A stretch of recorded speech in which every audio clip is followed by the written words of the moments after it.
quand on connaît un peu la filmographie de Ridley Scott, c'était hyper prévisible. Mais clairement, Napoléon, ça va être le cauchemar pour tous ceux qui voulaient voir un film glorifiant Napoléon Bonaparte. Et c'est clairement un film qui va faire polémique.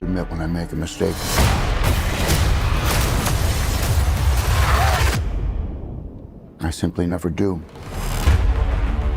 Napoléon de Ridley Scott, c'est un film que j'attendais depuis pas mal de temps déjà, puisque j'aime beaucoup le cinéma de Ridley Scott, y compris le cinéma de Ridley Scott, ses derniers films. J'ai par exemple surkiffé le dernier Duel, je sauve même Exodus, que j'ai beaucoup aimé, je vais en reparler. Et pour Napoléon, vous avez vu, j'ai mis un titre un petit peu provocateur, les gars, c'est YouTube, mais vous inquiétez pas, on est sur Intercut, on va parler de cinéma, on va pas parler de polémique, gauche-droite, wokisme, machin.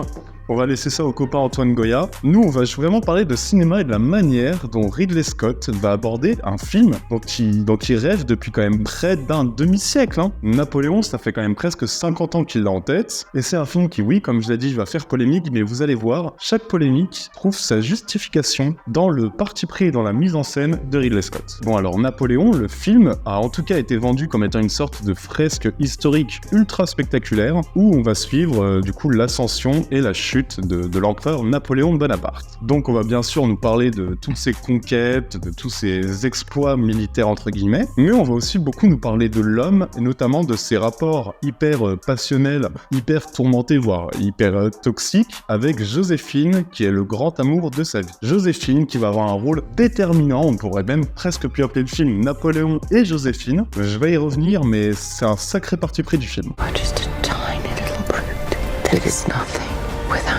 Et donc, promis, je vais parler de cinéma en répondant à tout ça, mais je suis obligé de parler des critiques qui vont absolument être faites sur ce film, c'est évident, et je sais par avance que ces critiques vont être faites à Napoléon. Avant même de voir le film et après avoir vu les trailers, il y a déjà une première grosse levée de bouclier de la part des historiens, comme quoi le film ne serait pas très fidèle à l'histoire. Les amis, le film n'est pas du tout fidèle à l'histoire, mais vous allez voir en fait, toutes ces contre-vérités sont intéressantes parce que toutes ces contre-vérités sont voulues et assumé et pensé par Ridley Scott. Napoléon Bonaparte, dans le film, c'est un homme qui a peur de la réalité, qui a peur d'être juste un homme, sa triste réalité d'être un homme perfectible, d'être un homme qui a des défauts, d'être un homme qui peut être lâche, d'être un homme qui peut être peureux, d'être un homme qui peut fuir, c'est sa plus grande ennemie, la réalité. Et dans le film, Napoléon est un homme qui veut construire un mythe, qui veut construire une légende, qui veut construire un roman national dans lequel il est à chaque fois le héros, le sauveur, le grand homme, ce qui est complètement en contradiction avec la réalité concrète qui est, comme j'ai dit, la pire ennemie du héros principal du film. Et tout l'intérêt du film va résider un peu dans ce rapport au réel,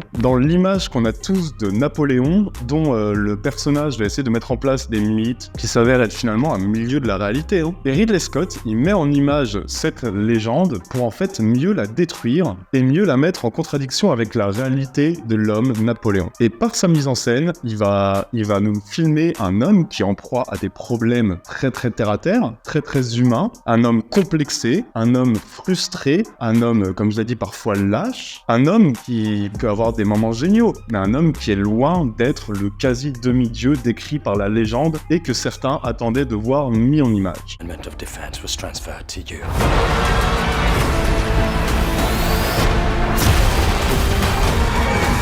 Et dans cette espèce d'opposition entre le mythe que Napoléon essaie de construire autour de sa personne et sa vie réelle, le film va clairement s'amuser et va nous offrir des scènes qui vont parfois même être presque comiques, ce qui est absolument inattendu. En jouant sur ce décalage total entre la légende et boum, cut brutal, et d'un coup on découvre Napoléon tel qu'il est dans la vraie vie, tel qu'il est réellement dans l'intimité, la contradiction et le décalage prêtent à rire en fait. Et je trouve ça très malin de la part de Ridley Scott d'un peu pirater le côté fresque spectaculaire pour nous offrir des moments qui, franchement, sont parfois drôles, quoi. Tout en assumant complètement le côté épique, ça je vais y revenir. Mais voilà, le but du film, c'est de naviguer entre le fantasme d'un homme, ce qui rêve d'être, et une réalité bien plus nuancée. Et je trouve ça absolument explicite, je veux dire, le film ne s'en cache pas. Dès l'introduction, c'est expliqué, le but du film, mon point de vue, c'est ça. Et c'est une déconstruction du mythe qui n'est pas nouvelle, dans la filmographie de Ridley Scott, les amis, repensez juste à Exodus, par exemple, où il mettait en scène un dieu qui était décrit sous les traits d'un gamin haineux, revanchard, jaloux, presque jaloux maladif, un gamin capricieux et égoïste en fait, mais qui, par Moïse, se crée toute une légende et se rêve en sauveur alors qu'en fait c'est peut-être juste un malade. Anything more is just revenge. Revenge! After 400 years of brutal subjugation, these pharaohs who imagine they're living gods, they're nothing more than flesh and blood.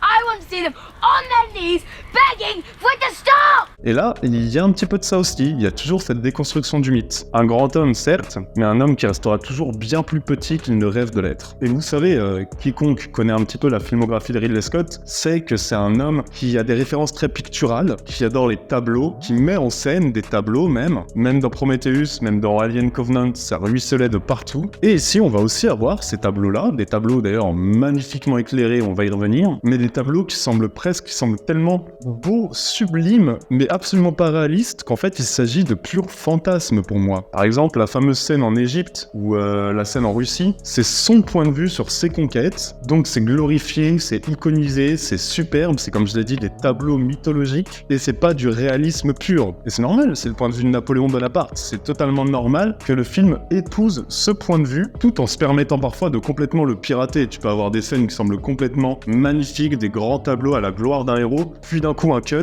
et on ramène à l'homme Napoléon qui essaie désespérément de fuir parce qu'en fait sa bataille glorifiée ne se passe pas du tout comme prévu. Ce décalage est très intéressant et explique pour moi en fait ce manque de réalisme du film. Le film n'est pas une leçon d'histoire, le film n'est pas un documentaire, le film est une plongée dans la psyché d'un personnage qui se fantasme bien plus grand qu'il ne l'est. There's uniting forces against me.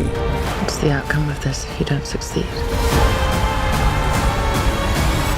Your Majesty, we are discovered. Good. Et du coup, je sais qu'avec tous ces partis pris, le film va être qualifié d'anti-français, va être qualifié de woke, blablabla. Sans doute aussi parce qu'il met en scène un personnage féminin, donc Joséphine de Beauharnais, qui est interprétée par une Vanessa Kirby excellente, qui est un personnage dont Napoléon dépend complètement en fait, qui est presque un personnage aussi impactant et aussi principal que Napoléon dans son film éponyme. Le film se sera appelé Napoléon et Joséphine, ça m'aurait pas choqué. On a un personnage féminin grand, fort, un personnage féminin qui détermine la destinée du héros, que certains préféreraient sans doute voir comme le mâle alpha sublime, sauf qu'en fait c'est pas le cas, et ce sera pas le cas dans le film de Ridley Scott, et ça va faire chier des gens. Mais en même temps les amis, personnage féminin hyper fort qui détermine une destinée, est-ce que ça vous semble si bizarre de la part de, je sais pas, par exemple le créateur de Ripley dans Alien, ou le réalisateur du dernier Dune par exemple, ça me semble bizarre ça? Bizarre, moi ça me choque pas. Bref, en termes de pure mise en scène, Ridley Scott c'est un homme dont j'adore la mise en scène, que je trouve tout le temps à la fois très spectaculaire et très très fort dans l'intime.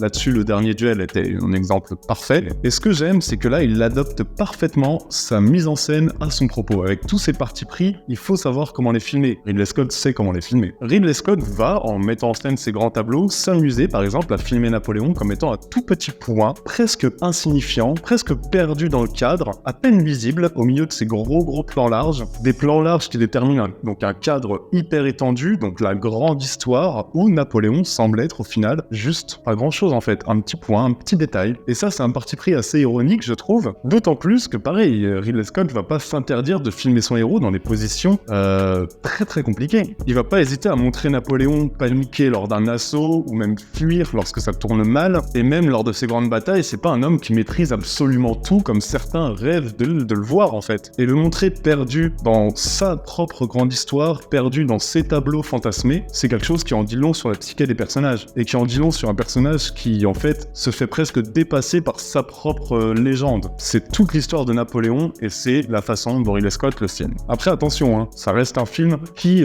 embrasse quand même son côté épique. Tu vas avoir des grandes batailles, tu vas avoir du spectaculaire, tu vas avoir une direction artistique monumentale et une reconstitution, comme toujours avec Ridley Scott finalement, mais une reconstitution historique parfaite en fait. Clairement, il y a un savoir-faire dans les costumes, il y a un savoir-faire dans la photographie, mais en même temps la photographie c'est Darius Wolski, qui est un des meilleurs chefs opérateurs actuels, qui nous offre un éclairage magnifique, sublime, et des grands plans larges qui magnifient un film qui a une sacrée ampleur, certes, mais toute cette ampleur n'est pas le véritable sujet du film.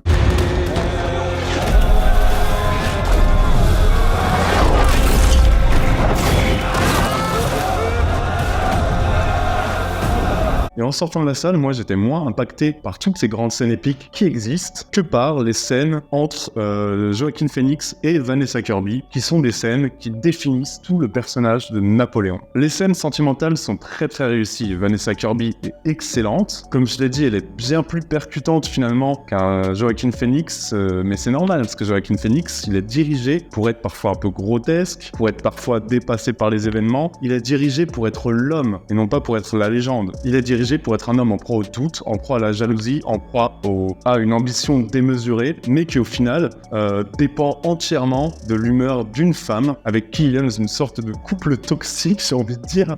En tout cas, un couple très complexe de surnage, donc Joséphine, qui en une lettre peut complètement déterminer l'issue d'une bataille en fait. Tout ça, c'est des sacrés partis pris de narration, de mise en scène, sacrés partis pris cinématographiques. Mais du coup, Napoléon, c'est un film de fou, non ? Pas si simple que ça. Napoléon m'a laissé énormément de frustration à la sortie du film. I'm destined for greatness. But those in power only see me as a sword. I suggest you take the throne as a king. Le film n'est pas terminé. C'est incroyable de dire ça. Le film dure 2h30. Le film n'est pas fini. Le film qu'on va voir au cinéma est un brouillon d'une version définitive de 4 heures qui est déjà annoncée et ça se ressent et c'est vraiment dommage quoi. Le film est bombardé d'ellipses qui te sortent complètement des grands enjeux du film et qui donnent l'impression d'avoir un film au montage très très bancal parce qu'il y a des moments par exemple très didactiques, des sortes de passages obligés du genre du biopic qui semblent pas très intéressants et qui putain s'étirent en longueur alors que tu savres 10 minutes là-dedans, le résultat est le même. Et paradoxalement, il y a des moments pleins de partis pris, plein de mise en scène, des moments hyper épiques ou des moments qui en disent énormément sur les personnages qui se retrouvent coupés brutalement, sans que le film veuille même te donner l'impression que c'est voulu. Non, en fait, on voit que c'est coupé parce que ça rentre pas dans la durée du film. Les cuts sont très brutaux, les ellipses sont placées un petit peu n'importe comment. Il y en a énormément dans le film de ces ellipses, et du coup, pardon, mais moi j'ai vu un brouillon quoi. Je n'ai pas vu la grande fresque voulue par Ridley Scott de 4 heures d'un film terminé. Là, j'ai un peu l'impression d'avoir acheté un jeu, en sachant qu'il y a un DLC qui va finir le jeu, qui est déjà annoncé et qui sort dans 6 mois. C'est exactement ça en fait. J'ai un jeu qui n'est pas fini, j'ai donc un film qui n'est pas terminé, un film qui m'a fait énormément de promesses, mais en fait ces promesses on ne pourra les tenir que plus tard. Ça donne un film au montage ultra chelou, un film très brouillon, un film dont on espère que comme Kingdom of Heaven, ce sera arrangé avec sa director's cut, parce que vous savez Kingdom of Heaven s'est fait défoncer lors de sa sortie version cinéma. Ridley Scott a ensuite sorti une version director's cut qui arrangeait à peu près tous les défauts et qui en fait un film monstrueusement épique. Napoléon a le potentiel pour être ce film-là, mais en l'état, Napoléon n'est pas un film terminé et Napoléon laisse un goût d'inachevé quand tu sors de la salle. C'est quand même dingue de sortir d'une salle de ciné où t'as payé ton entrée hyper cher, t'en sors et t'as vu un film pas fini. C'est un énorme défaut, c'est un gros défaut du film et c'est frustrant. C'est frustrant de voir un film avec autant d'intention et de parti pris et donc de quitter la salle en se disant ok, oui j'ai vu un film plein de promesses, mais j'ai pas vu un film terminé. J'attendrai de voir la version longue, mais en l'état c'est très frustrant. I let the French victory too long. Et vous savez que moi j'aime beaucoup vous rajouter un petit film bonus après ces critiques, et j'ai envie de vous parler d'un autre film qui vous permettra complètement de vous replonger dans le consulat de Bonaparte, dans cette ambiance très particulière, et qui témoigne d'à quel point ce projet est important pour Ridley Scott. Un film sorti en 1977 qui s'appelle Les Duellistes, le premier film de Ridley Scott. Et un film qui commence en 1800, donc, où le lieutenant Ferrand est accusé d'avoir blessé le neveu du maire de Strasbourg lors d'un duel, ce qui plaît assez peu. Du coup, on envoie l'officier Armand Dubert pour mettre aux arrêts le lieutenant Ferraud, et le lieutenant Ferraud, il est pas très chaud de ça, il est vexé, il est blessé dans son honneur, du coup, il provoque Armand en duel. Et le duel entre les deux hommes va un peu marquer tout le consulat de Bonaparte, à travers le fil des campagnes de l'empereur, et c'est un film absolument fascinant.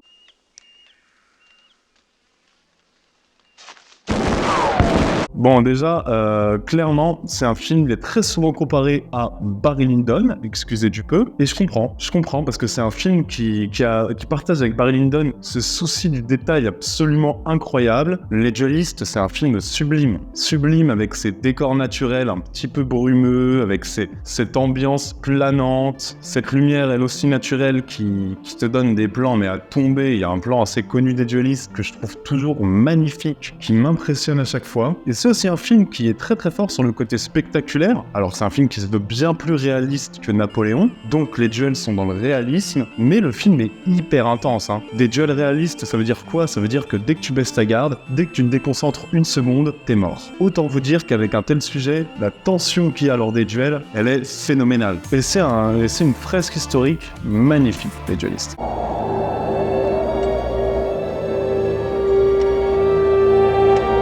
Voilà, j'espère que cette vidéo vous aura plu. On a essayé de parler un peu plus cinéma pour répondre aux polémiques qui vont de toute façon arriver sur Napoléon, c'est obligé. On se retrouve, nous, dimanche pour une nouvelle vidéo, donc un format que vous aimez beaucoup, qui revient, vous allez vous régaler. D'ici là, prenez soin de vous et n'oubliez pas que vous êtes les meilleurs. On se retrouve très bientôt. Ciao à tous, bisous.